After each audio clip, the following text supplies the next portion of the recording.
बाकी सूक्ष्म शरीर जो होता है वो ज्यादा बड़ा नहीं होता, अपने अंगूठे के साइज का रह जाता है, आकार ज्यों का त्यों रहता है। जिस भी शरीर से आप निकल कर गए हो, जब तक आपको दूसरे शरीर में नहीं डाल देता, नहीं आपका दूसरा शरीर नहीं मिलता, तब तक आपका वैसा ही शरीर रहेगा, चाहे आप पितर रूप में रहो, चाहे भूत रूप में रहो, या वैसे भटकते रहो कहीं पर, या स्वर्ग आदि में रहोगे। स्वर्ग के अंदर जाने के बाद फिर आपको नए सिरे से शरीर मिलता है, वहां अलग से शरीर फिर आपका बहुत लंबा चौड़ा और बड़ा बन जाता है।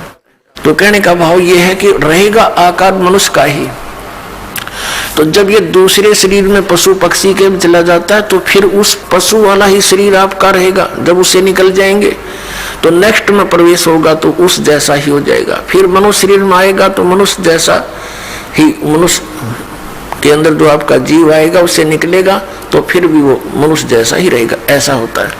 तो इसको ये बहुत थोड़े ही स्थान पर लाखों की संख्या में बैठ सकते हैं।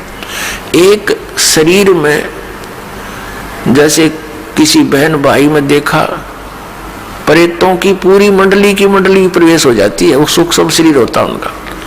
एक एक में 20-20, 30-30 प्रवेश हो जाते हैं। ये भूत यानी सूक्ष्म शरीर इतना छोटा ही होता है, ये बड़ा भी हो जाता है और घटता घटता इसको बहुत सूक्ष्म छोटा भी बन सकता है, ऐसा आ जाता है।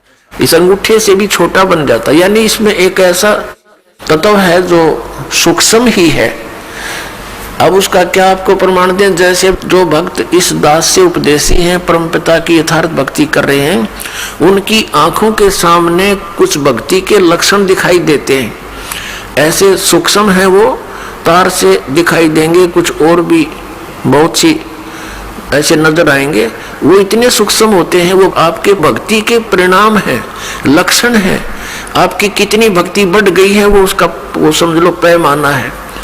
और वो इतना सूक्ष्म है कि आप जैसे बस में बैठे हो या गाड़ी में बैठे हो अपनी कार में और शीशा बंद हो, उस ग्लास से देख रहे हो तो शीशे के बाहर भी दिखेगा आपको, यानी शीशे को भी पार कर जाता है। और अंदर देखोगे तो यहाँ निकट से निकट भी बहुत छोटा भी हो जाता है।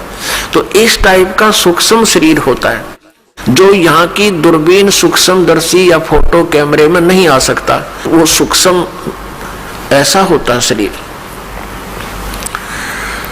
तो पुण्यात्माओं, कई भक्त कई बहन भाई चिंतित हो जाते हैं। दास बहुत बार समझाने की चेष्टा करता है, ध्यान रखा करो, एक दूसरे को बता भी दिया करो। अगर कोई इस शंका में हो कि मेरी आंखों के सामने पता नहीं क्या दिखता है, डॉक्टर के पास गया, डॉक्टर कहने लगा ऑपरेशन करवा ले, और डॉक्टरों के पास क्या है, ऑपरेशन करवा ले, वह धुंधला नहीं दिखता। वो हम देखेंगे ऐसे जैसे कोई मच्छर सा घूम रहा है, कोई मक्खी घूम रही है, ऐसे काले काले से कुछ और तरह के भी। वो तो जैसी जिसकी भक्ति बढ़ती चली जाएगी, वो आपकी भक्ति का पैमाना जैसा अंजन आंजिए चश्मों में दिखंत, जैसी भक्ति करेगा तेरी आंखों के सामने आपको अपनी भक्ति की कमाई दिखने लग जाएगी। ये आपका एक वो होगा, भक्ति का पैमाना होगा।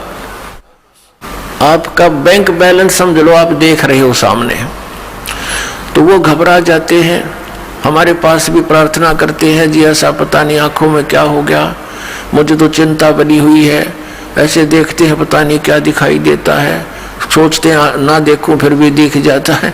फिर उनको समझाते हैं कि ये आपकी भक्ति की कमाई दिखाई दे रही है, ये नहीं है तो आपका माइनस आपकी भक्ति, फिर भक्ति चली नहीं आपकी।